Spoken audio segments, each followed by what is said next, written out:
नमस्कार विद्यार्थी मित्रांनो, विदर्भ आयएस अकॅडमीच्या ऑनलाईन प्लॅटफॉर्मवर पुन्हा तुमचे सहर्ष स्वागत आहे। मी अंकुश अब्रुक। आजच्या लेक्चरमध्ये आपल्याला सार्वजनिक वित्त नावाचा टॉपिक डिस्कस करायचा आहे, चर्चेत घ्यायचा आहे आणि यावर काही PYQ सुद्धा आपल्याला पाहायचे आहेत। आता विद्यार्थी मित्रांनो, सार्वजनिक वित्त म्हणजे काय, तर एकंदरीत आपलं वर्षभरामध्ये जे बजेट मांडलं जाते त्या बजेटलाच आपण सार्वजनिक वित्त या टॉपिकमध्ये पाहत असतो, अभ्यासत असतो। आता यावर बऱ्याच वर्षाला म्हणजे प्रत्येकच वर्षाला प्रश्न आल्याशिवाय राहत नाही। त्याच्यामुळे आपल्या गटकच्या एग्जामच्या अनुषंगाने हा एक टॉपिक थोडासा जर झाला तर आपल्याला थोडीफार का होईना परंतु मदत या लेक्चरच्या माध्यमातून तुम्हाला भेटू शकते। मग आता वेळ वाया न घालवता या प्रश्नांना आपण सुरुवात करूया। बघा, कंबाईन बी प्री 2024 ला हा नुसतं एक सुंदर प्रश्न आलेला आहे। काय म्हणते, भारतीय अर्थसंकल्पादरम्यान खालीलपैकी कोणते विधाने बरोबर आहेत। आता एकंदरीत पहिलं विधान वाचूया आपण। बघा, भारतीय अर्थसंकल्पाचा दस्तावेज एकूण जमा खर्च दर्शवतो। म्हणजे भारतीय अर्थसंकल्प जो आहे त्याचा जो डॉक्युमेंट आहे तो एकूण जमा खर्च दर्शवतो का? यस, लक्षात घ्या, भारतीय अर्थसंकल्पामध्ये एकूण जमाही असते आणि एकूण खर्चही असते। त्याच्यामध्ये भांडवली जमा वेगळी असते, महसुली जमा वेगळी असते, भांडवली खर्च वेगळा असतो आणि महसुली खर्च वेगळा असतो। असे दोन रूप याच्यामध्ये आपल्याला दिसून येतात। ओके, म्हणजे याचा अर्थ हे विधान या ठिकाणी बरोबर आहे। चला, भारतीय अर्थसंकल्पाचा दस्तावेज राजकोषीय तूट सुद्धा दर्शवते। आता विद्यार्थी मित्रांनो, राजकोषीय तूट म्हणजे काय, तर एकंदरीत जर आपण बघितलं की एकूण आपल्या राजकोषामध्ये जेवढा पैसा आलेला आहे, ओके, म्हणजे इन्कम जेवढा आलेला आहे आणि साधारणतः जेवढा खर्च गेलेला आहे, ओके, कर्जाच्या स्वरूपात, ओके, तर एकंदरीत या साऱ्या गोष्टीला राजकोष म्हणतात। आणि त्यामध्ये जर समजा येणारा पैसा कमी आहे आणि जाणारा पैसा जास्त आहे तर त्याच्यामध्ये तूट निर्माण होणार। म्हणून अर्थसंकल्प राजकोषीय तूट दर्शवतो का? तर यस, अर्थसंकल्प राजकोषीय तूट दर्शवतो, त्यालाच तूट म्हणतात। डेफिसिट असं त्या प्रकारचा शब्द आपण वापरत असतो। आता बघा, भारतीय अर्थसंकल्पाचा दस्तावेज प्राथमिक तूट सुद्धा दर्शवतो। मग आता इथे एक्सप्लेन करावं लागेल बरं मला। बघा, भारतीय अर्थसंकल्पाचा दस्तावेज एकूण खर्च दर्शवतो। आता एकूण खर्च दोन प्रकारचे सांगितले। प्राथमिक तूट म्हणजे काय असते, ध्यानात ठेवा, राजकोषीय तूट जी आहे आपली, राजकोषीय तूट जर आपण बघितली तर अर्थसंकल्पामध्ये झालेली एकूण तूट आणि त्याच्यामध्ये आपण जे कर्ज घेतलं होतं याच्या एकंदरीत तुटीला म्हणतात राजकोषीय तूट। आता त्या राजकोषीय तुटीमधून साधारणतः जर आपण व्याज वजा केले, व्याज वजा काढून टाकले तर उरते काय, त्याला म्हणतात प्राथमिक तूट। आणि ही प्राथमिक तूट दर्शवतो का? यस, अर्थसंकल्प या ठिकाणी प्राथमिक तूट सुद्धा दर्शवतो। आणि भारतीय अर्थसंकल्पाचा दस्तावेज परिणामकारक महसुली तूट दर्शवतो का? तर या ठिकाणी पुन्हा एक अत्यंत महत्त्वाचा प्रश्न आला आपला की बाबा महसुली तूट आहे पण परिणामकारक महसुली तूट म्हणजे काय, तर मी या साऱ्या संकल्पना तुम्हाला समजून सांगतो। ते परिणामकारक महसुली तूट म्हणजे अशी तूट असते ज्यामध्ये साधारणतः जी महसुली तूट आहे त्याच्यावर अनुदानित खर्च जो झाला असेल तो जर वजा केला तर त्याला म्हणतात महसुली तूट। मग याचा अर्थ हे सुद्धा दर्शवते का? हो, सर्व प्रकारच्या तुटी दर्शवते। उत्तर आहे आपलं वरील पैकी सर्व। परंतु बऱ्याच जणांना हा प्रश्न समजलाच नाही की सर नेमकं तुम्ही याच्यामध्ये काय सांगितलेलं आहे। हरकत नाही, आपण याला समजून घेऊया। बघा, एक आपला अर्थसंकल्प आहे।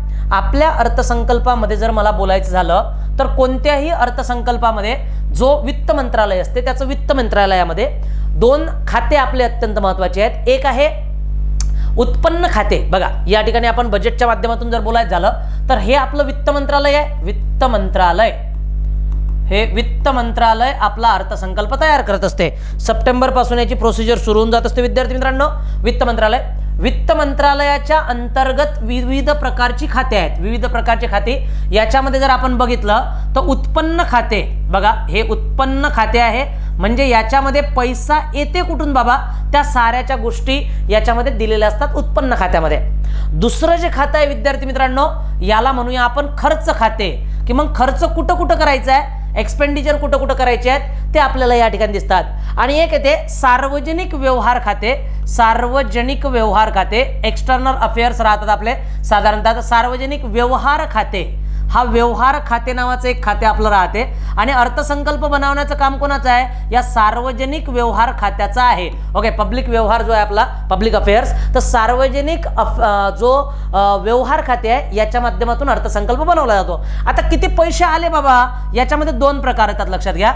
एक येते भांडवली खाते, एक भांडवली जमा असं म्हणू आपण, भांडवली जमा आणि जस्ट मिनिट, हा, तर एक भांडवली जमा आणि एक काय महसुली जमा, असे याचे दोन प्रकार पडतात की दोन येणाऱ्या पैशाचे भांडवली स्वरूपात येऊन राहिला, भांडवली स्वरूपात म्हणजे ज्या ठिकाणाहून आपण कर्ज वगैरे घेतो त्या स्वरूपात येऊन राहिले, आणि एक येते लक्षात घ्या खर्च, की आपण खर्च कुठं करत आहोत, तर खर्च सुद्धा दोन प्रकारचे आहेत, महसुली खर्च, महसुली खर्च आणि एक खर्च येतो आपला भांडवली खर्च, भांडवली खर्च। आता मी तुम्हाला फक्त एवढं सांगितलंय की वित्त मंत्रालयाच्या द्वारे अशा प्रकारचा आपला अर्थसंकल्प बनत असतो। आता मी याला थोडंसं आणखी एक्सप्लेन करतो बघा, कारण मला तूट तुम्हाला समजून सांगायची आहे। मग आता बघा तूट म्हणजे काय असते तुम्हाला माहित आहे, एखादं उत्पन्न जास्त असेल आणि उत्पन्न कमी असेल आणि खर्च मोठ्या प्रमाणात असेल तर ऑब्विसली काय निर्माण होणार आहे, तूट निर्माण होणार आहे। मग इथे काय आहे की आपलं जे अकाउंट आहे विद्यार्थी मित्रांनो,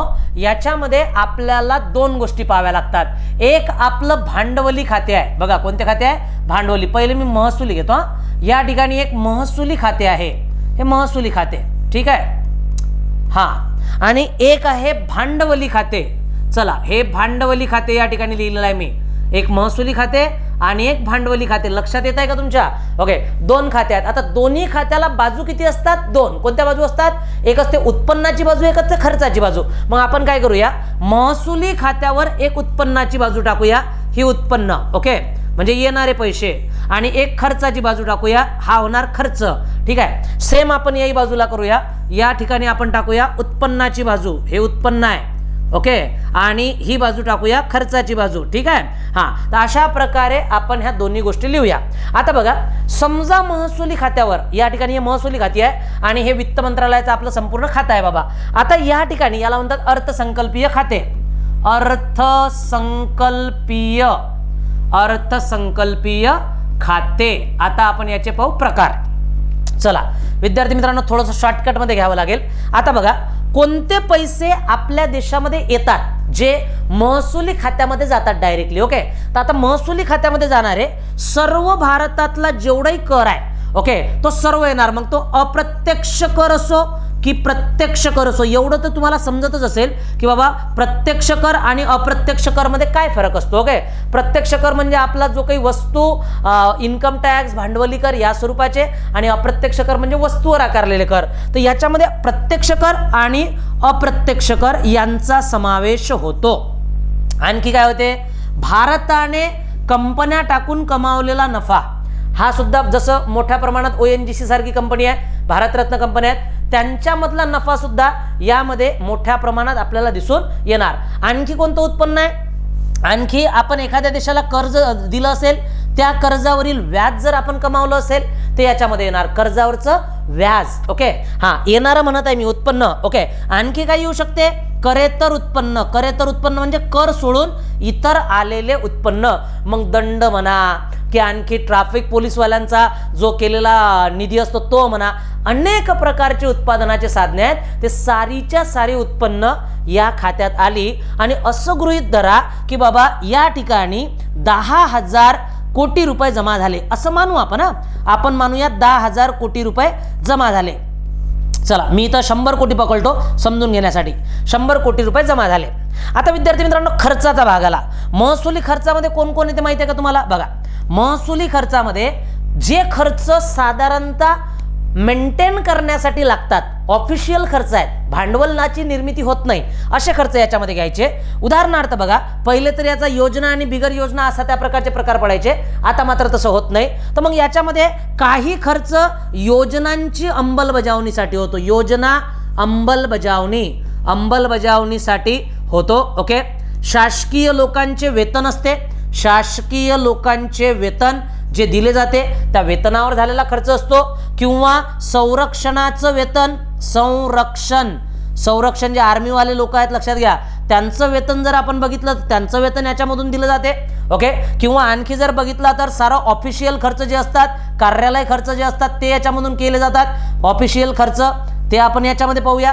किंवा आपण जे एखाद्या देशाकडून काय घेतलं असेल, कर्ज घेतलं असेल आणि त्याच्यावर व्याज दिलं असेल, बघा बरं, कर्ज घेतलं असेल आणि व्याज दिलं असेल तर ते याच्यामध्ये येणार. मग एकंदरीत जर आपण बघितलं तर अशा प्रकारे हे येणारे आहेत, हे जाणारे आहेत. आता मी काय म्हणतो की उत्पन्न आपलं होतं 100 कोटी आणि आपला खर्च झाला 120 कोटी. तर मला सांगा या ठिकाणी काय निर्माण होणार? या ठिकाणी निर्माण होणार 20 कोटीची तूट विद्यार्थी मित्रांनो. आणि या 20 कोटीच्या तुटीला आपण काय म्हणणार बरं, सांगा बरं मला.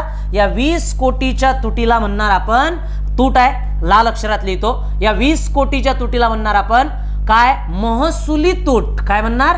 महसुली तूट. कारण कोण्या खात्यावर तूट झाली? ती महसुली खात्यावर झाली, म्हणून महसुली तूट असं याला आपण म्हणूया. आणि महसुली तूट किती आहे बाबा? 20 कोटी या ठिकाणी महसुली तूट आहे. कळलं का तुम्हाला? हा, मग आता थोडंसं भांडवली खात्यावर चला वापस येऊया आता भांडवली खात्यावर. आता बघा, भांडवली खात्यामध्ये जर बेसिक गोष्टी आपण समजून घेतल्या तर उत्पन्नामध्ये काय आहे बाबा भांडवली खात्याचं? जेवढेही दुसऱ्या देशांकडून आपण कर्ज घेतलं असेल ते सर्व कर्ज आपल्याला परकीय स्वरूपाचं जे आहे ते याच्यामध्ये येते भांडवली कर्जामध्ये. ओके. हा, दुसरं, जर आपण अंतर्गत कर्ज घेतलं असेल, म्हणजे देशांकडून जर आपण कर्ज घेतलं असेल अंतर्गत कर्ज, तर ते अंतर्गत कर्ज सुद्धा भांडवली उत्पन्नामध्ये मोजलं जाते. ओके. हा, दुसरी गोष्ट आणखी बघा, एखादी कंपनी विकली असेल, ओके, एखादी म्हणजे त्याला निर्गुंतवणूक म्हणा तुम्ही, एखादी कंपनी एअर इंडिया सारखी कंपनी विकून टाकली, त्याचा पैसा आला, तर इथं निर्गुंतवणुकीचा पैसा, निर्गुंतवणूक, या निर्गुंतवणुकीचा पैसा आपल्याला याच्यामध्ये दिसतो. ओके. तर अशा प्रकारे जे काही उत्पन्न आहे कर्जाच्या माध्यमातून ते आपण याच्यामध्ये घेतो. ओके. हा, आणि खर्च काय असतो बघा, तर याच्यामध्ये खर्च 2 प्रकारचा असतो, एक योजना खर्च आणि एक बिगर योजना खर्च असायचा, पण आता एकच खर्च आपल्याला पकडावा लागतो. तर जे भांडवल निर्मित आहे, भांडवल निर्माण करणारा जो खर्च आहे, भांडवल निर्माण करणारा खर्च, ओके, खर्च, उदाहरणार्थ आपण काय काय केलेलं आहे, आपण उदाहरणार्थ एखादी, लक्षात घ्या, एखादे काय केलेले आहे बाबा, टँक वगैरे बोलावले आहेत, मिसाइल्स बोलावले आहेत किंवा बंदुका बोलावलेल्या आहेत, असे भांडवल निर्मितीचे खर्च.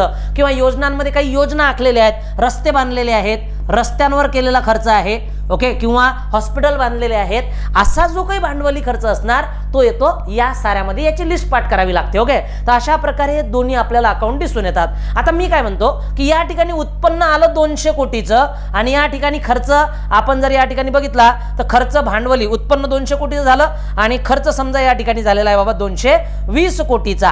असं जर एकंदरीत झालं तर यालाही काय म्हणणार विद्यार्थी मित्रांनो? याला म्हणणार आपण, लाल अक्षरात लिहितो, तर याला म्हणणार आपण भांडवली तूट. काय म्हणणार? भांडवली तूट. चला, ही झाली आपली भांडवली तूट. तर भांडवली तूट सुद्धा किती झाली आपली? 20 कोटी. आता मला सांगा, एकंदरीत या दोन्ही तुटीला एकत्र करा. म्हणजे आपण जर बघितलं तर या दोन्ही तुटीला जर एकत्र केलं, या दोन्ही तुटीला जर आपण एकत्र केलं, महसुली तूट आणि भांडवली तूट, तर या दोघांच्याही तुटीला काय म्हणणार? अर्थसंकल्पीय तूट. काय म्हणणार? अर्थसंकल्पीय तूट. चला मग आता याला काय म्हणणार आपण? तर या दोघांना म्हणजे महसुली तूट, महसुली तूट प्लस काय बाबा? भांडवली तूट प्लस भांडवली तूट. ओके.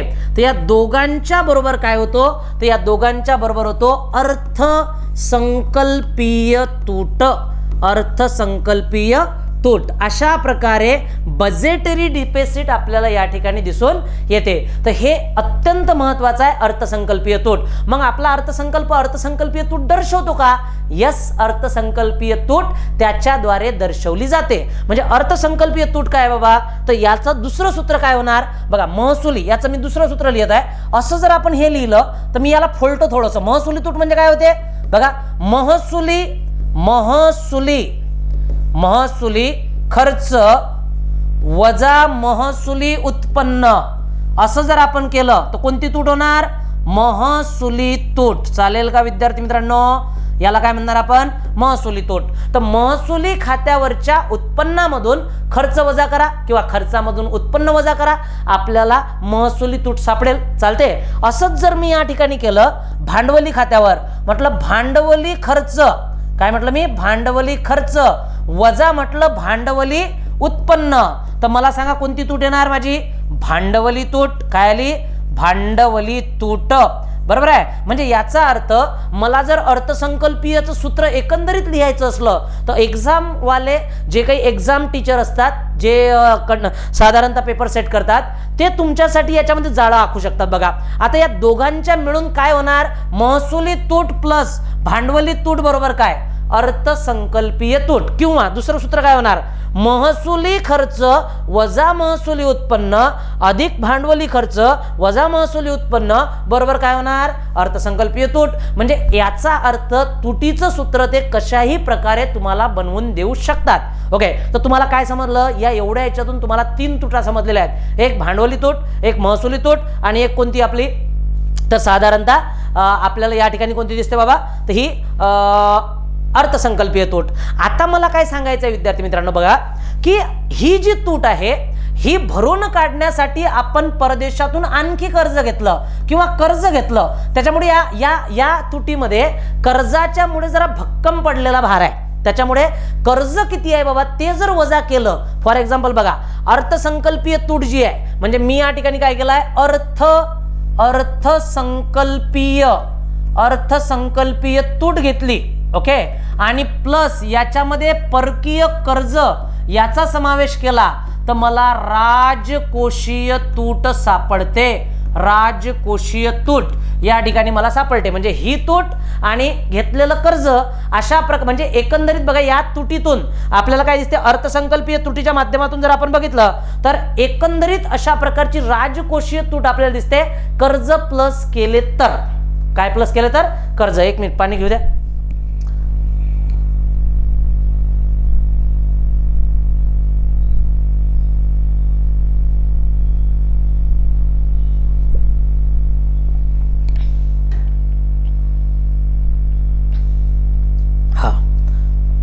तर म्हणजे याचा अर्थ मी थोडंसं मोडतोय हा, याचा अर्थ अर्थसंकल्पीय तूट प्लस कर्ज बरोबर राजकोषीय तूट. किंवा याला असंही लिहू शकतो आपण, बघा दुसऱ्या भाषेत देतो, एकूण खर्च वजा एकूण उत्पन्न. ओके, प्लस कर्ज बरोबर राजकोषीय तूट, बरोबर राजकोषीय तूट.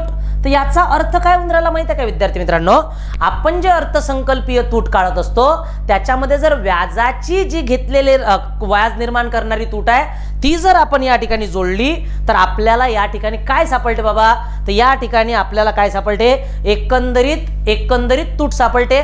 त्याला म्हणतात राजकोषीय तूट. ओके, तर हे ध्यानात ठेवायचं. आता प्राथमिक तूट कशाला म्हणतात बघा, साधारणतः आपण काय करत असतो की प्रभावी महसुली तूट या प्रश्नावर चला आपल्याला काय दिसते, दस्तावेज प्राथमिक तूट दर्शवतो. बघा आता प्राथमिक अर्थसंकल्पाची प्राथमिक तूट म्हणजे काय असते, एकंदरीत आपण काय करत असतो विद्यार्थी मित्रांनो, 2 प्रकारच्या तुटी आपल्याकडे आहेत. एक प्राथमिक तूट आपल्याला दिसते आणि दुसरी या ठिकाणी काय दिसते, राजकोषीय तूट. आणि त्या राजकोषीय तुटीमधून जी राजकोषीय तूट निर्माण झाली आहे त्या तुटीमधून जर आपण घेतलेल्या कर्जावरचं व्याज वजा केलं, फॉर एक्झाम्पल बघा या ठिकाणी आपण काय म्हणतो की राजकोषीय तूट निघाली. आता आपली राजकोषीय तूट, हे राजकोषीय तूट आहे, फिस्कल डेफिसिट वजा घेतलेल्या कर्जावरील व्याज, घेतलेल्या कर्जावरील व्याज जर या ठिकाणी आपण वजा केलं तर आपल्याला सापडते प्राथमिक तूट. ओके, तर हे अशा प्रकारे तुम्हाला प्राथमिक तूट ध्यानात ठेवायची आहे की बाबा काय असते की आपली तूट का बरं वाढून राहिली दिवसांदिवस, कारण आपण घेतलेल्या कर्जावर प्रचंड व्याज आहे आणि त्याच्यामुळे आपली तूट दिवसांदिवस वाढत आहे. याचं बेसिकली कारण हे आपल्याला या ठिकाणी दिसून येते. अशाच प्रकारे आणखी एक तूट विचारली बघा बरं, इथं काय म्हणते, भारतीय अर्थसंकल्पाचा दस्तावेज परिणामकारक महसुली तूट दर्शवतो. आता बघा तुम्ही महसुली तूट जस्ट पाहिलेली आहे. महसुली तूट म्हणजे काय, महसुली उत्पन्न वजा महसुली खर्च, त्याच्यामधून आपण काढला तर महसुली तूट सापडेल आपल्याला. पण विद्यार्थी मित्रांनो बघा महसुली तुटीमध्ये एक येते प्रभावी महसुली तूट. तर मी तुम्हाला सांगत आहे बघा, महसुली तूट घेतली आपण, ही महसुली तूट आहे, महसुली तूट घेतली. ओके, या महसुली तुटीतून आपण काय वजा करायचं आहे, या महसुली तुटीतून असे अनुदाने भांडवल निर्माण करणारी, मी देता इथं भांडवल निर्माण करणारी अनुदाने सरकार अनेक वेळेला अशा प्रकारची अनुदाने वाटते। आता सरकारनं अनुदाने वाटणे म्हणजे हा एक प्रकारे सरकारचा खर्च झाला, परंतु जरी खर्च झाला तरी तो चांगल्या प्रकारचा खर्च आहे। म्हणून प्रभावी महसुली तुटीमधून आपण काय करत असतो, समजा महसुली तूट 20 कोटीची आहे, त्यातले 10 कोटी आपण भांडवल निर्मितीसाठी दिलेले असतील चांगल्या प्रकारे चांगल्या कामासाठी, तर ऍक्च्युअल महसुली तूट किती आहे बाबा, 10 कोटी आहे। म्हणून या 10 कोटीला काय म्हणतात, प्रभावी महसुली तूट किंवा परिणामकारक महसुली तूट। ऍक्च्युअल तूट किती झाली बाबा, 10 कोटी झाली आहे, कारण बाकीचे तर अनुदान दिलेली आहे, अनुदाने चांगल्या कामासाठी दिलेली असतात। अशा प्रकारे सर्वच तुटी दर्शवण्याचं कार्य या ठिकाणी कोण करते, तर सर्वच तुटी दर्शवण्याचं कार्य या ठिकाणी आपले हे जो हा भाग आहे हा करतो। विद्यार्थी मित्रांनो, तुम्हाला लेक्चर आवडला तर नक्की शेअर करा। विदर्भच्या प्लॅटफॉर्मवर कोणीच असं म्हणत नाही, परंतु शेअर नक्की करा, जास्तीत जास्त लोकांपर्यंत पोहोचा। ओके, चला नेक्स्ट आपल्याला या ठिकाणी काय दिसते, पुढचा मुद्दा जर आपण बघितला तर कंबाईन प्री 2022। ओके, आता कंबाईन प्री 2022 जर आपण या ठिकाणी बघितलं तर हा प्रश्न आलेला आहे, 2016 ची NK सिंग समिती कशाशी संबंधित आहे।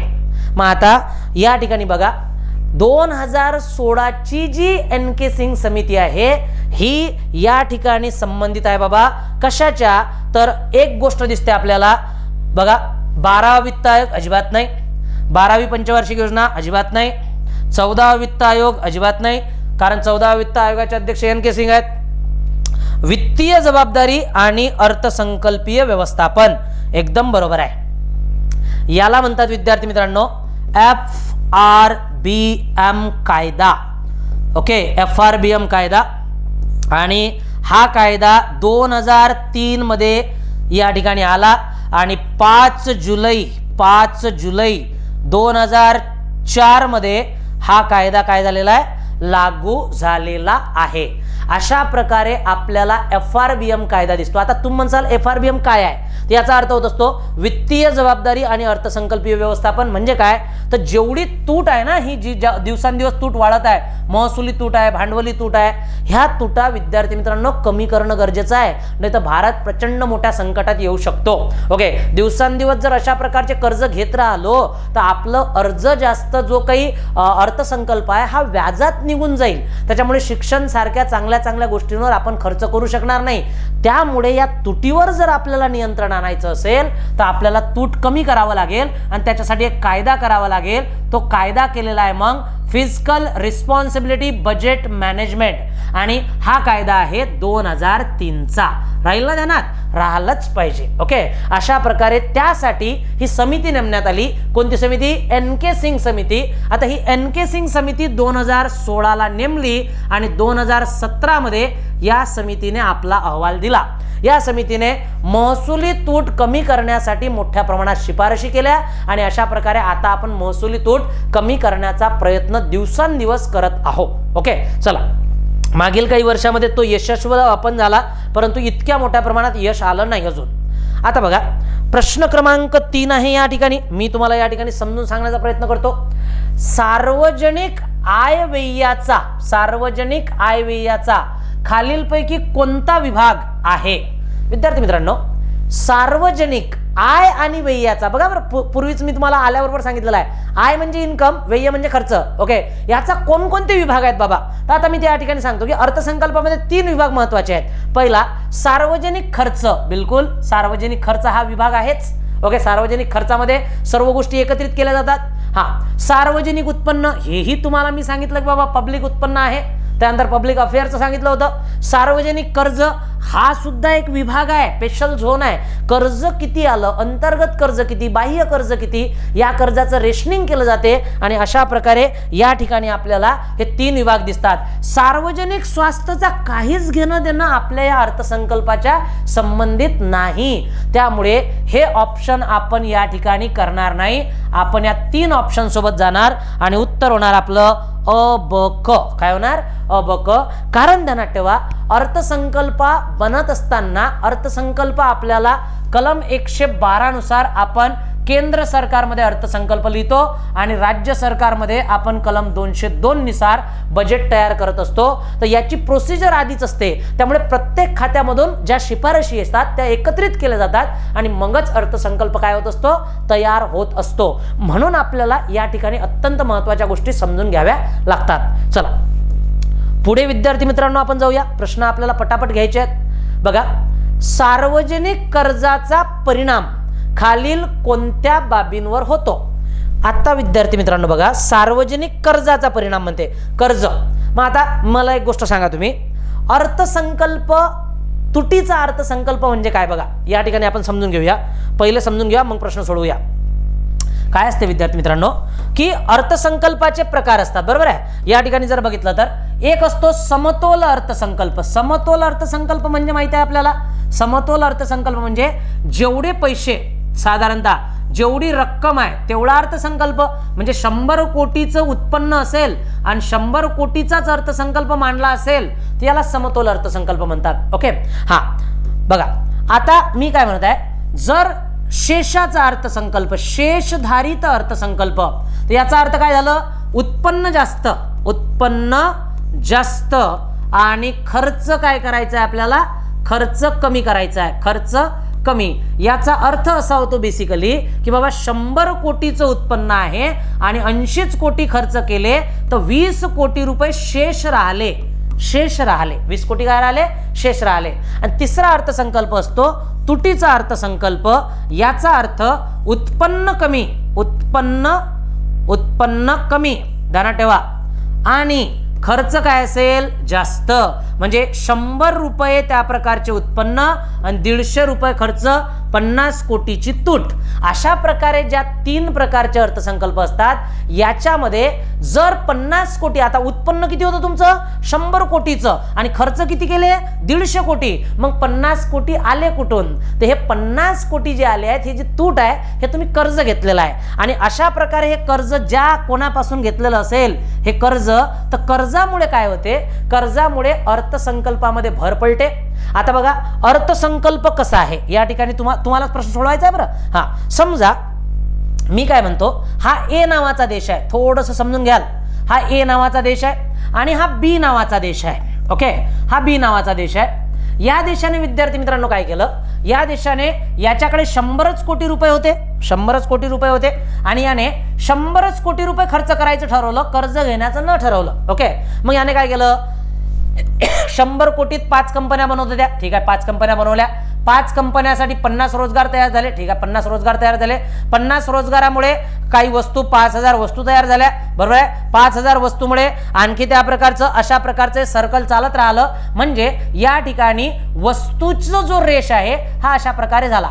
आता या देशाने काय केलं विद्यार्थी मित्रांनो? या देशाने 100 कोटी याच्याकडे होते, 50 कोटीचं कर्ज घेतलं आणि 5च्या जागी काय केल्या? 8 कंपन्या बनवल्या.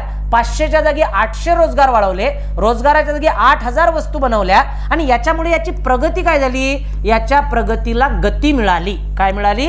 गती मिळाली. म्हणजे याचा अर्थ असा आहे की तुमचा देश जेवढा जास्त खर्च करणार अशा वस्तूंवर तेवढी जास्त तुमची काय होणार? प्रगती होणार, तुमच्या देशाला तेजी निर्माण होणार.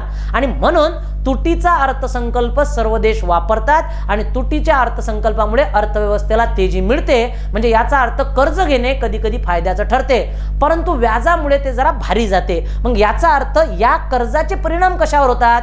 वस्तूवरही होतात, प्रोडक्शनवरही होतात, उत्पन्नावरही होतात, किमतीवरही होतात, सर्व गोष्टींवर होतात. आता बघा या ठिकाणी जे लोक काम करू राहिले 800, यांचं वेतनही, यांना वेतन भेटला, रोजगार भेटला, यांच्याकडला पैसा वाढला. पैसा वाढला म्हणून यांनी वस्तूची मागणी वाढली, वस्तूची मागणी वाढली, वस्तूची मागणी वाढली की वस्तूची किंमत पण वाढते, वस्तूची मागणी वाढली की किंमत पण वाढते. तर याचा अर्थ सिद्धांत असा आहे की एखाद्या व्यक्तीच्या कडील पैसा वाढला, बघा घेऊ आणखी एक. ओके, एखाद्या व्यक्तीकडील रोजगार वाढला, तुम्हालाही रोजगारच पाहिजे ना, रोजगार वाढला की त्याच्याकडे मागणी वाढते, त्याची मागणी जी आहे ना ती वाढते. असा जगात कोणीच व्यक्ती नसेल की ज्याला रोजगार वाढला की त्याची मागणी वाढत नाही. रोजगार वाढला म्हणजे अल्टिमेटली काय वाढला? रोजगार वाढला म्हणजे त्याचा पैसा वाढला. बरोबर आहे, पैसा वाढला. आणि जर पैसा त्याचा वाढला तर या ठिकाणी काय होणार? मागणी वाढणार. आणि तुम्ही मला सांगा, एखाद्या गोष्टीची मागणी जर वाढली, एखाद्या गोष्टीची मागणी जर वाढली तर काय होणार? त्या वस्तूची किंमत सुद्धा वाढणार. म्हणजे सरकारनं रोजगार निर्माण केला कशापासून? तुटीचा अर्थभरणा करून. आणि पुऱ्या अर्थव्यवस्थेला काय आली बाबा? चालना आली. आणि या प्रोसिजरला म्हणतात तेजी, इन्फ्लेशन. काय म्हणतात? तेजी. अशा प्रकारे तेजी निर्माण करण्यासाठी आपल्याला तुटीचा अर्थसंकल्प मांडावा लागतो. चला आता मी या ठिकाणी काय करत आहे, या प्रश्नाला सॉल्व्ह करू आपण. एवढं सारं भारून मी तुम्हाला सांगितल्यानंतर सार्वजनिक कर्जाचा परिणाम खालील कोणत्या बाबींवर होतो? नंबर 1, किमतीवर होतो का? आता तुम्हीच म्हणाल हो सर, किमतीवर होतो. 100%. काय होणार? जेवढा जास्त कर्ज तेवढी जास्त किंमत वाढणार तुमच्या देशामधली. ओके. हा, उत्पन्न आणि संपत्तीची वाटणी लक्षात घ्या.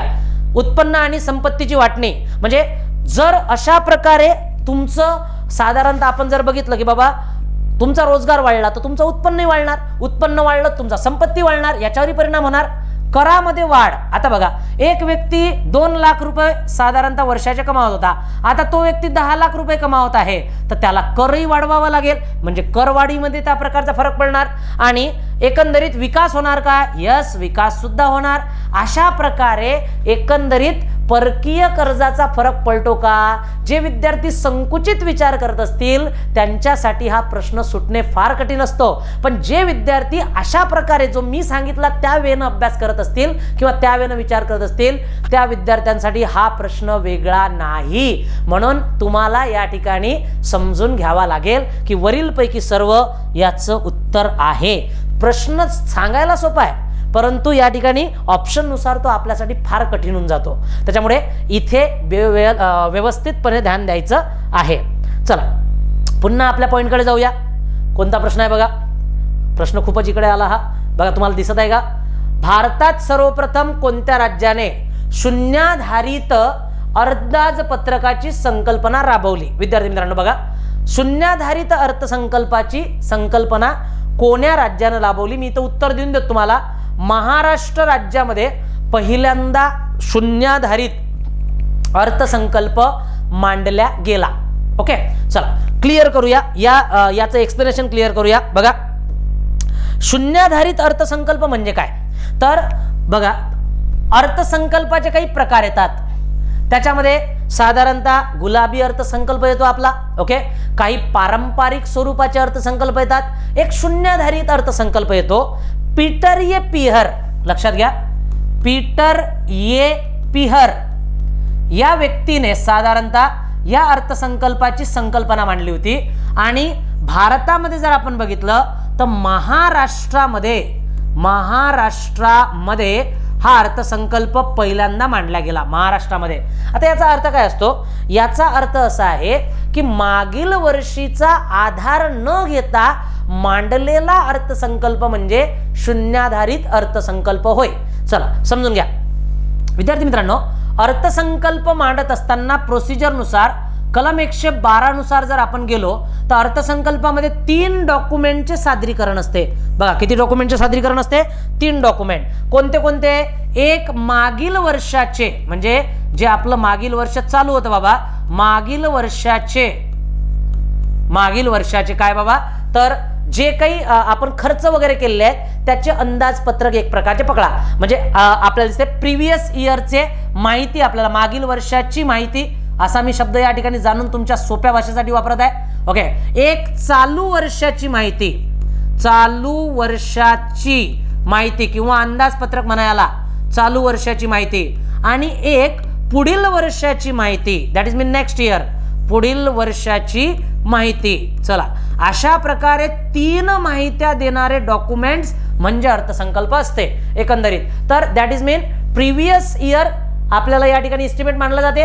त्याचबरोबर करंट इयर एस्टिमेट मानलं जाते आणि नेक्स्ट इयर एस्टिमेट मानलं जाते. ओके, तर हे याने काय होते की आपण पुढच्या काही योजना आखणार आहोत पुढच्या वर्षी. मागच्या वर्षी आपण काय केलं आहे, उदाहरणार्थ मागील वर्षी आपण काय केलं बाबा, एज्युकेशनवर खर्च किती केला, एज्युकेशनवर खर्च केला आपण मागील वर्षी GDPच्या 4%. तर आपण होता होईपर्यंत पुढील वर्षी 4.2% तर करायला पाहिजे, कारण सरकारच्या खर्चाची नीतिमत्ता किंवा स्वभाव हा नेहमी वाढता असतो. हा सुद्धा ध्यानात ठेवायचा माझा मुद्दा. कसा असतो, वाढता असतो, तो कमी सहसा होत नाही. उदाहरणार्थ मागील वर्षी पशुधनावर की बाबा 50,000 कोटी खर्च केले, 50,000 कोटी खर्च केले पशुधनावर, तर या वर्षी अर्थसंकल्पामध्ये किमान 60,000 कोटी त्यावर असले पाहिजेत, असं सहसा गृहीत धरलं जाते असं. ओके, परंतु समजा मागील वर्षाचा आधारच घ्यायचा नसेल तर मात्र तो अर्थसंकल्प त्या आधारावर मांडतात, त्याला म्हणतात मग शून्याधारित अर्थसंकल्प. तर शून्य आधार असलेला अर्थसंकल्प. पण या अर्थसंकल्पावर प्रचंड मोठ्या प्रमाणात टीका होते की बाबा असा अर्थसंकल्प असू शकत नाही, कारण आधार तर मागील वर्षाचा घ्यावाच लागतो. ओके, तर असे हे एकंदरीत आपल्याला पीटर ए पिहरचं नाव तुम्ही ध्यानात ठेवजा. पुढे वळू का, चला. त्यानंतर आता बघा, हा आपला प्रश्न आलेला आहे, STI मेन्स 2019 ला, STI मेन्स 2019 ला काय म्हणते बघा, इथे थोडंसं राजकोषीय तूट. आता बघा, राजकोषीय तूट म्हणजे काय, मी जस्ट तुम्हाला समजून सांगितलं होतं की राजकोषीय तूट बरोबर तुम्ही सॉल्व करा विद्यार्थी मित्रांनो, आणि कमेंट्स मध्ये उत्तर सुद्धा द्या, मी याला सोडून देतो. चला, 1 मिनिटासाठी मी समजून सांगितलेलं आहे म्हणून तुम्हाला कमेंट्स करायचं आहे की बाबा राजकोषीय तूट बरोबर काय. तर या ठिकाणी भांडवली प्राप्ती, महसुली तूट, एकूण खर्च, फक्त एकूण खर्च की अंदाजपत्रिकीय तूट. अंदाजपत्रिकीय तूटलाच अर्थसंकल्पीय तूट म्हणतात. हा प्रश्न एक्सप्लेन करत नाही, तुमच्यासाठी सोडून देतो. का बरं, तर तुम्ही या प्रश्नाला नंबर द्या. या प्रश्नाला मी नंबर देतो, 6 नंबर देतो. 6 नंबरचं उत्तर काय आहे कमेंट्स मध्ये मला सांगा. ओके, चला, 6 नंबरचं उत्तर काय आहे याला सोडतो, कारण आधी नसेल समजलं, हा सॉल्व करता नसेल आला तर व्हिडिओ रिवाइज करा आणि मग पहा. चला, या ठिकाणी मला सांगा, पुन्हा तुमच्यासाठी आहे. कंबाईन सी 2019 ला हा प्रश्न आला, काय म्हणते, तुटीच्या अर्थसंकल्पामुळे अर्थव्यवस्थेत कोणती आर्थिक समस्या निर्माण होते. आता मी तुम्हाला जस्ट समजून सांगितलेलं आहे, तुटीचा अर्थसंकल्प काही प्रमाणात फायद्याचा असतो, पण नाण्याला 2 बाजू असतात ना. फायदा तर आहेच आहे, परंतु तोटा सुद्धा आहे. किंमत वाढणे हा फायदा आहे का, कधी सांगा बरं मला. किंमत प्रचंड वाढत आहे, नाही, तो तोटा आहे. ओके, मग आता बघा इथं काय होते, उत्पन्नात घट होते, हा काही तोटा आहे का, उत्पन्नात घट होतच नाही ना. तुटीच्या अर्थसंकल्पामुळे उत्पन्नामध्ये घट होत नाही, उत्पन्नामध्ये तर वाढ होते, म्हणजे हा मुद्दा मला पटत नाही. दुसरं, बँकांना तोटा होतो. तुटीच्या अर्थसंकल्पामुळे बँकांना कसा काय तोटा होईल. ओके, बँकांना तर उलटा फायदा होईल. बघा, तुटीचा अर्थसंकल्प मांडल्यानं काय होणार, जिथे तुटीच्या अर्थसंकल्पामुळे लोकांचा काय होणार, सरकारचा खर्च वाढणार. सरकारचा खर्च वाढला, सरकारचा खर्च वाढल्यामुळे देशातील पैशाचा पुरवठा वाढणार. पैशाचा पुरवठा जो आहे ना, हा पुरवठा वाढला. देशाचा पैशाचा पुरवठा वाढला की काय होणार बाबा, की लोकांच्याकडील पैसा वाढला की लोकांची मागणी वाढणार. लोकांची मागणी वाढली, लोकांची मागणी वाढली की वस्तूच्या किमती वाढणार. वस्तूच्या किमती वाढणार, आणि वस्तूच्या किमती वाढणे हे सहसा तरी चांगले मानले जात नाही अर्थव्यवस्थेसाठी. म्हणून किंमत पातळीत वाढ होणार, आणि हेच या ठिकाणी आपलं उत्तर आहे की बाबा कोणती समस्या निर्माण होणार, किमती मोठ्या प्रमाणात वाढणार. आणि बघा, आजही आपण आपल्या अर्थव्यवस्थेमध्ये पेट्रोलच्या किमती वाढल्या की साऱ्या गोष्टींच्या किमती वाढतात. म्हणून सरकारनं काही बेसिक गोष्टींवर नियंत्रण ठेवणं फार गरजेचं आहे. पेट्रोल सारख्या गोष्टींवर नियंत्रण ठेवणं गरजेचं आहे. बाकी तुम्ही ज्या काही नशेच्या वस्तू आहेत त्याच्या किमती वाढवू शकता साधारणतः, पण अशा ज्या प्राथमिक वस्तू असतात यांच्या किमती नियंत्रित ठेवाव्या लागतात. तुटीचा अर्थसंकल्पामुळे हा एक परिणाम आपल्याला या ठिकाणी दिसतो, आणि तुम्हाला समजलाच आहे तुटीचा अर्थसंकल्प म्हणजे काय. ओके, तर उत्पन्न कमी, खर्च जास्त, याला म्हणतात तुटीचा अर्थसंकल्प. आणि त्याच्या माध्यमातून मग काय केलं जाते, त्याच्या माध्यमातून साधारणतः ज्या काही गोष्टी कर्ज वगैरे घेतो त्याच्यामुळे आपली तूट वाढते, आणि तूट वाढली की आपल्यावरचं व्याज वाढते. हा एक महत्त्वाचा मुद्दा आहे, आणि मग त्याच्यासाठी FRBM कायदा केला जातो. शून्याधारित अर्थसंकल्पाच्या संकल्पनेचा प्रवर्तक कोण आहे? चला प्रश्न क्रमांक 8 तुमच्यासाठी सोडून देत आहे. ओके विद्यार्थी मित्रांनो, तर या ठिकाणी बघा पीटर ए पिहर हा जो आहे हा याचा साधारणतः काय आहे बाबा, जनक आहे. हा सुद्धा आपण मानूया. झाला आहे म्हणून एक्सप्लेन करणार नाही, पुढच्या प्रश्नाकडे वळणार. चला बघा, समतोल अंदाजपत्रक म्हणजे काय? समतोल अंदाजपत्रक म्हणजे काय तुम्हीच या ठिकाणी सॉल्व्ह करू शकता. समतोल अंदाजपत्रक म्हणजे काय? सार्वजनिक महसूल सार्वजनिक खर्चापेक्षा कमी असणे. सार्वजनिक महसूल म्हणजे उत्पन्न सार्वजनिक खर्चापेक्षा कमी असणे. मग आता याला काय म्हणणार आपण? महसूल कमी आहे बाबा, खर्च जास्त आहे, खर्च जास्त आहे, तर याला म्हणणार तुटीचा अर्थसंकल्प. तुटीचा अर्थसंकल्प. समतोल थोडी म्हणणार मी. सार्वजनिक महसूल जो आहे खर्चापेक्षा कमी आहे म्हणते ना, महसूल खर्चापेक्षा कमी आहे तर सरळ सरळ तुटीचा अर्थसंकल्प. सार्वजनिक महसूल सार्वजनिक खर्चापेक्षा जास्त आहे, खर्चापेक्षा जर जास्त असेल तर शिल्लकीचा अर्थसंकल्प आहे. हा शिल्लकीचा अर्थसंकल्प म्हणजे आमदनी 98 खर्चा रुपया आहे. हा सार्वजनिक महसूल आणि सार्वजनिक खर्च समान आहेत आणि जर समान असेल तर याला म्हणणार मी समतोल अर्थसंकल्प. अशा प्रकारे हा अर्थसंकल्प आपल्याला या ठिकाणी दिसून येतो. सारे PYQ आहेत विद्यार्थी मित्रांनो, प्रिव्हियस इयरला आलेले सर्वच्या सर्व प्रश्न आहेत. ओके, मनाने घेतलेले प्रश्न अजिबात नाही आहेत. अशा प्रकारे संपूर्ण आपल्याला दिसून येते. चला आणखी काही कन्सेप्च्युअल तुम्हाला समजून सांगता येईल का प्रश्नांच्या माध्यमातून मी या ठिकाणी बघतो. बघा STI मेन्स 2021 ला प्रश्न आला. काय म्हणते? केंद्र सरकारच्या महसुली खर्चाशी खालीलपैकी कोणत्या बाबी संबंधित आहेत?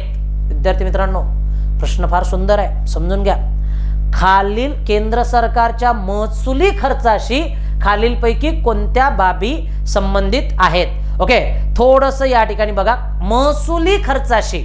एक मिनिट वापस जाऊ आपण महसुली खर्चाशी. चला इकडे या. बघा मला सांगा, हे पहिलं खातं होतं आपलं. ओके, हा या खात्यात तुम्ही या महसुली खात्यावर आले. महसुली खात्यावर महसुली खर्चावर या. आता बघा महसुली खर्चामध्ये कोणत्या कोणत्या गोष्टीचा समावेश आहे?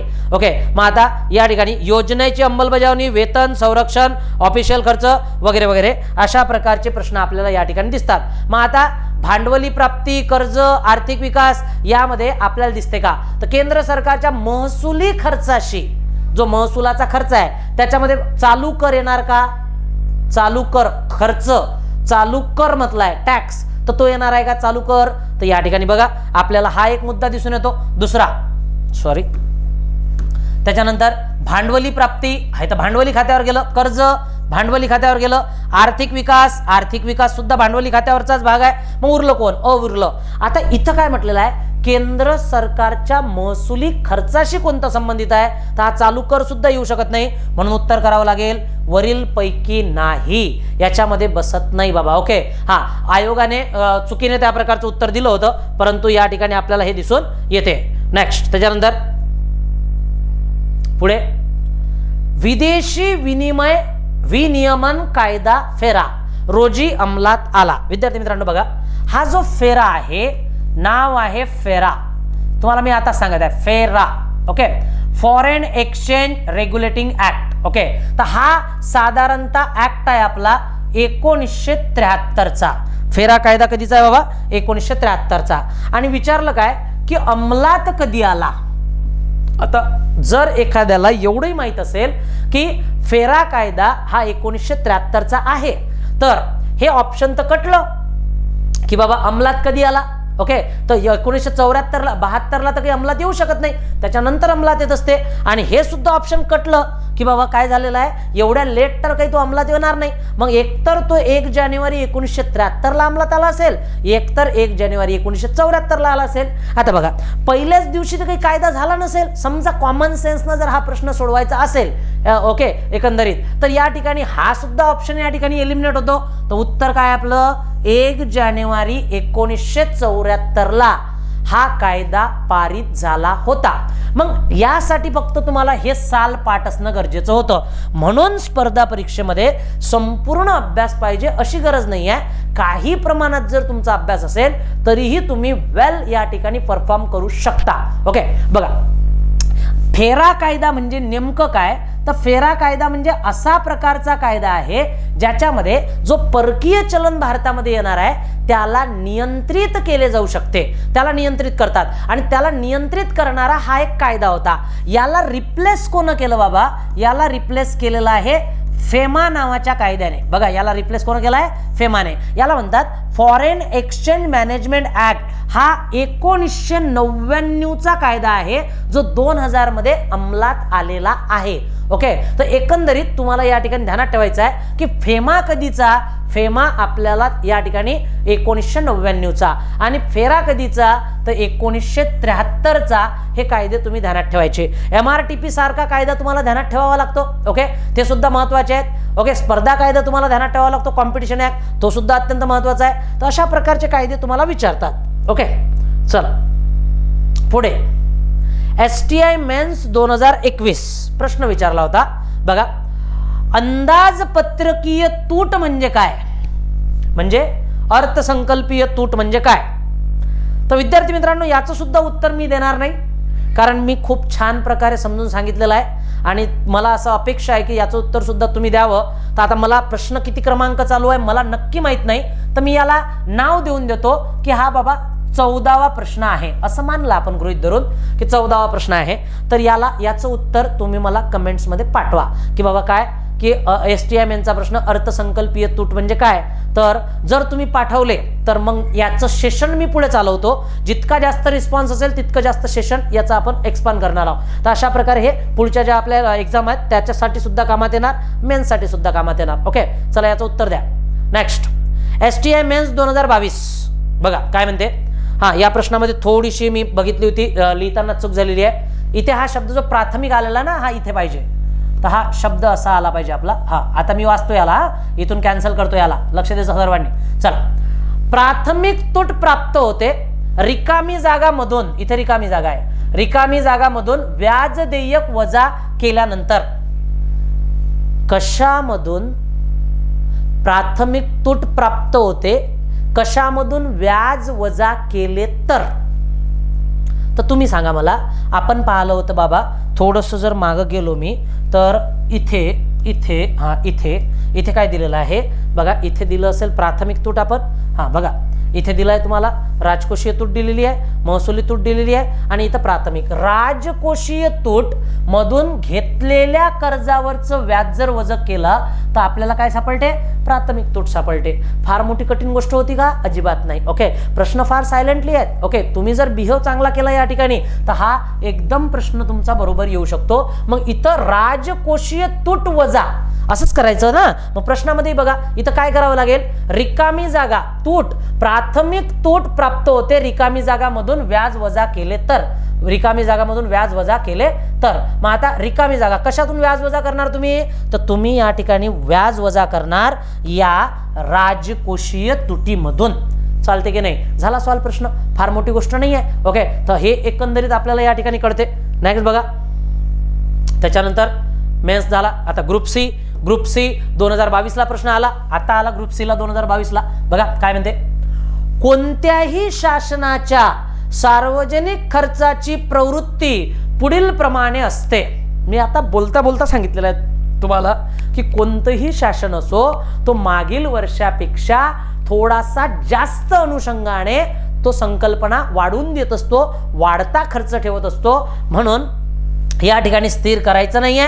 ओके, घट्टा तर होऊ शकत नाही, त्याच्यामुळे सहसा तरी वाढता त्याचा बदल असतो।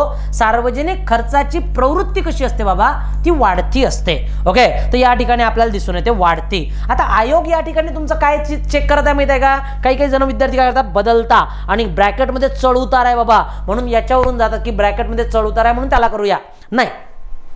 आयोग तुमचा नेचर चेक करत आहे की बाबा या ठिकाणी हा किती ऑथेंटिक याचा अभ्यास आहे आणि म्हणून असे प्रश्न आयोग सहसा टाकत असते। ओके, तर हा गट क चा जरी प्रश्न असला तरी अत्यंत महत्त्वाचा होता। Next group C pre 2022. पुन्हा म्हटलं ना तुम्हाला की बाबा आपल्याला या ग्रुप सीच्या अनुषंगाने हा टॉपिक अत्यंत महत्त्वाचा आहे. हा टॉपिक जर व्यवस्थित केला तर 100% प्रश्न बरोबर येतील. FRBM कायदा केव्हापासून लागू करण्यात आला? मी आता जस्ट म्हटलेलं आहे FRBM. मी जस्ट सांगितलं होतं फिजिकल रिस्पॉन्सिबिलिटी मॅनेजमेंट ऍक्ट. हा जो कायदा आहे कधीपासून लागू करण्यात आला? तर हा कायदा आहे कधीचा हाही प्रश्न आलेला आहे. हा कायदा 2003चा आहे. ओके. आणि हा काय करतो? तुटीवर नियंत्रण ठेवण्याचं कार्य करतो. तुटीवर नियंत्रण आणण्याचे कार्य या कायद्याद्वारे होते. आणि अंमलबजावणी कधी झाली होती याची? 5 जुलै 2004. आता ज्याला हे 2003 माहित आहे बघा, ज्याला 2003 माहित आहे त्याच्यासाठी हे ऑप्शन एलिमिनेट झालं. ज्याला 2003 माहित आहे त्याच्यासाठी हे सुद्धा ऑप्शन एलिमिनेट झालं. आणि मग राहिले 2 ऑप्शन, एक तर 2003 मध्ये आला असेल नाही तर 2004 मध्ये आला असेल. ओके. तर विद्यार्थी मित्रांनो थोडंसं स्मार्ट बना. ओके. तुम्ही एवढं जरी पाठ केलं असेल तरी आरामात ध्यानात येऊ शकते. चालते का? आता शेवटच्या प्रश्नांकडे जाऊया. राजकोषीय तूट बघा काय म्हणते प्रश्न.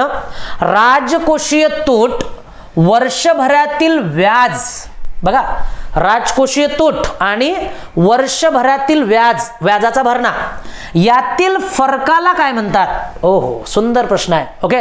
हा राजकोषीय तूट आहे, आणखी काय आहे? वर्षभरातील व्याज आहे, म्हणजे त्यातील फरक आहे. फरक म्हणजे मायनस नेहमी आहे, फरक म्हणजे मायनस. ओके. मग राजकोषीय तुटीमधून व्याज मायनस केलं तर कोणती तूट सापडते? कोणती तूट सापडते?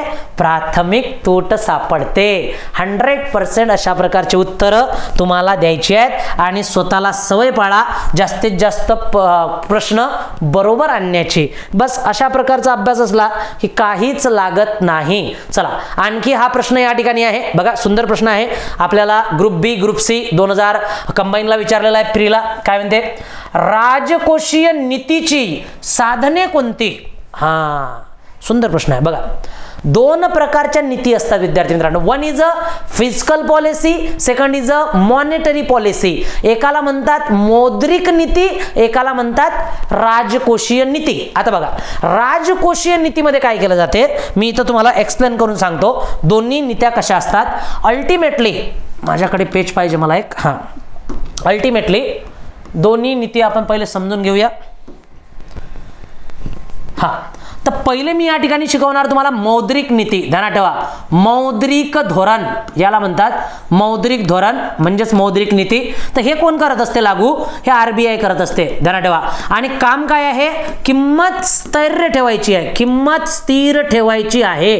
किंमत स्थिर ठेवणे म्हणजे समजा जर बाजारामधला पैसा कमी झाला तर मंदी येणार आणि बाजारामधला पैसा जर कमी झाला तर हे काय करतात?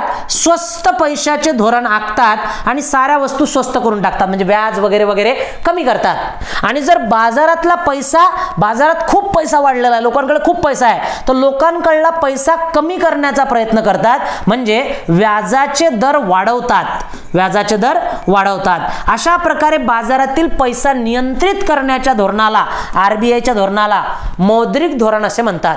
तर अशाच प्रकारे पैसा नियंत्रण करण्याच्या सरकारच्या धोरणाला राजकोषीय नीती म्हणतात. काय म्हणतात?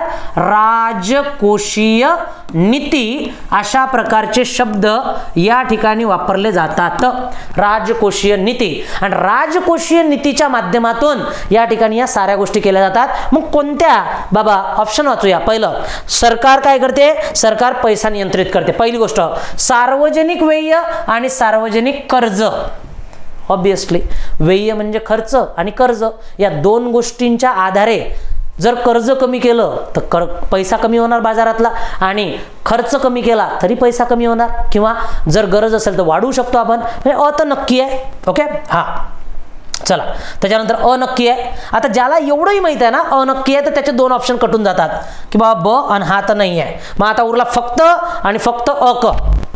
काहीच टेन्शन नाही ना. बघा लोकशाही आणि संघराज्यात्मक रचना काय घेणं देणं याचं काहीच नाही विद्यार्थी मित्रांनो, काहीच नाही. तो पॉलिटिक्सचा मुद्दा आला.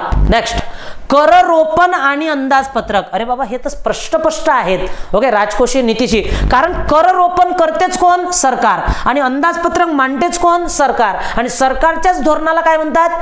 राजकोषीय नीती. ओके, आणि संसद आणि प्रशासन. संसद आणि प्रशासन हा जरा पॉलिटिक्सचा भाग आहे, त्याच्यामुळे अ आणि क या ठिकाणी एक्झॅक्ट उत्तर तुमचं या ठिकाणी बनते. काहीच शंका या ठिकाणी ठेवायची गरज पडत नाही. तर विद्यार्थी मित्रांनो, जर आपण इकॉनॉमिकचा चांगला अभ्यास केला ना, आउट ऑफ मार्क्स आपल्याला या ठिकाणी भेटू शकतात. बघा, अनुच्छेद या ठिकाणी दिसत आहे. फॅक्च्युअल डाटाचा प्रश्न आहे. भारतीय संविधानातील अनुच्छेद अर्थसंकल्पाची परिभाषा केली आहे, यामध्ये कोणत्या याच्यामध्ये केलेली आहे? आता मी बोलता बोलता कितीतरी वेळा तुम्हाला म्हटलंय 112 मध्ये याची परिभाषा केलेली आहे. पण तुम्ही संकुचित असाल तर 112च पाठ कराल. मी काय म्हणतो बघा, मी म्हणत आहे की तुम्ही काय करा, मी लिहून देत नाही पण तुम्हाला करायचं आहे. बघा, मला 109, 110, 111, 112 ते 116 पर्यंतचे कलम या ठिकाणी पाठ पाहिजेत. मी तुम्हाला सांगत आहे करायला. ओके, तर तुम्ही लेक्चर झाला की करून टाका. किंवा मला आणखी एक गोष्ट पाहिजे या ठिकाणी. बघा, मला साधारणतः 199, 200 ओके आणि 201 साधारणतः. तर अशा प्रकारे मला 207 पर्यंत, 206 पर्यंत ही कलमे पाठ पाहिजेत. 206 पर्यंत ही कलमे पाठ पाहिजेत. यातलं 202 म्हणजे आपला अर्थसंकल्प असतो. अशा प्रकारे हे कलम पाठ पाहिजेत. तर तुम्ही हे केंद्र सरकारची कलम पाठ करा आणि ही राज्य सरकारची पाठ करा. 199 पासून नाही केलं, 200 पासूनही केलं तरी चालते आणि हे 109 पासून केलं तरी चालते, परंतु करा. ओके, कारण आपली एक्झाम आहे, करावं लागेल. ते डाटा मात्र तुमच्याकडे असेलच, डाटा मला सांगावा लागणार नाही. ओके, तर अशा प्रकारे हे महत्वाची गोष्ट आहे. चला या ठिकाणी बघा काय म्हणते. प्रत्यक्ष कलमावर प्रश्न आहे. अनुच्छेद 275 अंतर्गत दिली जाणारी अनुदाने आणि त्याचे प्रमाण कडून निश्चित केले जाते. आता बघा, साधारणतः जर बघितलं आपण तर 275च्या अनुषंगाने राज्यांना काही अनुदाने दिली जातात आणि ही अनुदाने निश्चित करण्याचं काम वित्त आयोगाचं आहे. वित्त आयोग काय करतो? वित्त आयोग साधारणतः कलम 280 नुसार हा निदर्शित होतो. लक्षात घ्या, राष्ट्रपती 5 वर्षासाठी त्याची नेमणूक करतात आणि किती आपण केंद्राचा हिस्सा राज्यांना वाटला पाहिजे, किती अनुदाने दिली पाहिजेत, अशा प्रकारची भूमिका मांडतो. आजपर्यंत 15 वित्त आयोग झालेले आहे. सध्या 16वा वित्त आयोग चालू आहे. यावर्षी प्रश्न येण्याची सुद्धा दाट शक्यता आहे. ओके, याचे अध्यक्ष अरविंद पनगडिया आहेत. अरविंद पनगडिया हे अध्यक्ष आहेत 16व्या वित्त आयोगाचे. आणि त्याचबरोबर लक्षात घ्या, किती त्यांच्या शिफारशी असतात, किती अनुदान कोण्या राज्याला द्यायचं. आतापर्यंत 15वा वित्त आयोग होता, त्याचे अध्यक्ष होते NK सिंग आणि NK सिंग यांच्या शिफारशीनुसार सर्वात जास्त अनुदान मिळत होतं उत्तर प्रदेशला, तर सर्वात कमी अनुदान मिळत होतं सिक्कीम या राज्याला, सर्वात कमी. अशा प्रकारे हे सुद्धा निर्देशित करण्याचं काम कोणाचं असते? या ठिकाणी वित्त आयोगाचे असते. ओके, बाकी ऑप्शन मध्ये तुम्ही नीती आयोग तर बिलकुल करणार नाही, RBI करणार नाही, केंद्र सरकार करायची गरज नाही आहे. विद्यार्थी मित्रांनो, ठीक आहे, या ठिकाणी आपले बरेचसे प्रश्न झालेले आहेत. प्रयत्न केलेला आहे तुम्हाला समजून सांगण्याचा. तर विद्यार्थी मित्रांनो, नक्की तुम्हाला समजलंच असेल. तर या ठिकाणी थांबतो, तुमची रजा घेतो आणि पुन्हा भेटूया. जय हिंद, जय महाराष्ट्र.